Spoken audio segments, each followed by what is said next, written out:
माता दी दोस्तों, आज की कहानी है दहेज से घर नहीं भरता। रीमा अपने माता पिता की इकलौती संतान थी। वह इसी साल एमएस की पढ़ाई पूरी करके डॉक्टर बनी थी। उसकी माँ मीरा जी और पिता मंदन जी चाहते थे कि उसकी बेटी का शादी अब कर ले। मदन जी ने रीमा से पूछा भी, अगर कोई उसको पसंद है तो बता दे। लेकिन रीमा ने पापा से कहा, मैंने आपसे वादा किया था, आप मुझे डॉक्टर बनने दें तो मैं आपकी पसंद से शादी करूंगी। इसीलिए मैंने किसी को नहीं पसंद किया है, अब आप ही पसंद करिए। मदन जी ने अपने रिश्तेदारों से कहा वह रीमा के लिए कहीं अच्छा सा रिश्ता बताएं और वह खुद भी रीमा के लिए लड़का ढूंढने लगे। मदन जी मध्यम वर्गीय थे, इसीलिए उन्होंने एक रिश्ता भी उसी कैटेगरी से खोजा। कुछ दिनों बाद रीमा को देखने के लिए लड़के वाले आ गए। लड़की के साथ उसकी माँ, पिताजी, बहन और उसके जीजा जी थे। समीर अपने माता पिता का इकलौता बेटा था। उसके घर वाले उसको डॉक्टर बनाए थे, इसीलिए वह चाहते थे हमको अच्छा खासा दहेज मिले। समीर भी एक डॉक्टर था, वह भी दहेज का लालच था। उसकी सोच रीमा से बिल्कुल अलग थी।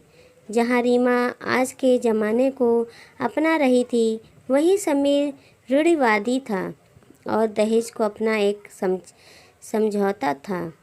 दोनों परिवारों से कुछ औपचारिक बातें हुई और समीर रीमा को एक कमरे में बात करने के लिए भेज दिया गया। समीर और रीमा ने एक दूसरे से बातें करने लगे। रीमा ने कहा, देखिए, मैं भी डॉक्टर हूँ और आप भी। जितना आपके घर वालों ने आपकी पढ़ाई लिखाई का खर्चा किया है, उतना ही मेरे घर वालों ने। फिर दहेज की तो कोई बात ही नहीं होनी चाहिए। रही बात शादी के खर्चे की, तो आप भी आज के ज़माने के हैं और हम भी, तो दोनों परिवार मिलकर उठा लेंगे। आप भी अपने माता पिता के अकेले हैं और मैं भी, तो जैसे मैं आपके परिवार को अपनाऊंगी वैसे ही आप मेरे परिवार को। इतना सुनते ही समीर भड़क गया और बोला, मेरी माँ पापा ने मुझे इसीलिए डॉक्टर नहीं बनाया है कि मैं सड़क छाप लड़की से शादी कर लूँ। इतना खर्चा किया है उन्होंने, मेरी पढ़ाई पर इतना भी ना मिले तो फिर बेकार है शादी करना। मैं तुमसे शादी नहीं करूँगा। रीमा ने कहा, शुक्रिया आपका समीर जी, अच्छा हुआ आपकी असलियत अभी भी ही सामने आ गई, वरना बाद में मेरा क्या होता। रही बात डॉक्टर की, तो यह मत भूलिए मैं भी एक डॉक्टर हूँ और मेरी पढ़ाई पर भी उतना ही खर्चा लगा है। मिस्टर समीर, आप क्या तोड़ेंगे इस शादी को? मैं खुद ही आपसे शादी नहीं करना चाहती।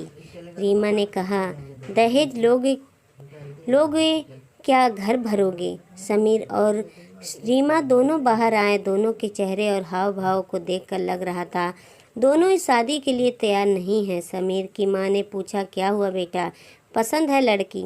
समीर ने कहा, माँ, मैं ये शादी नहीं कर सकता।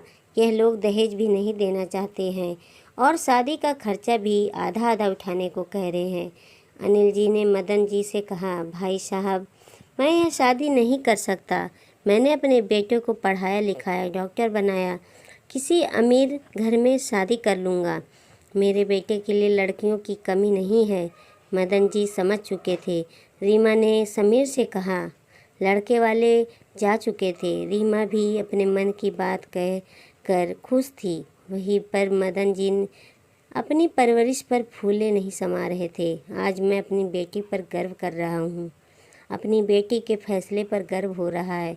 कुछ ही दिनों बाद रीमा की शादी उसके साथी डॉक्टर जतिन से धूमधाम से हुई। जतिन भी इकलौता बेटा था।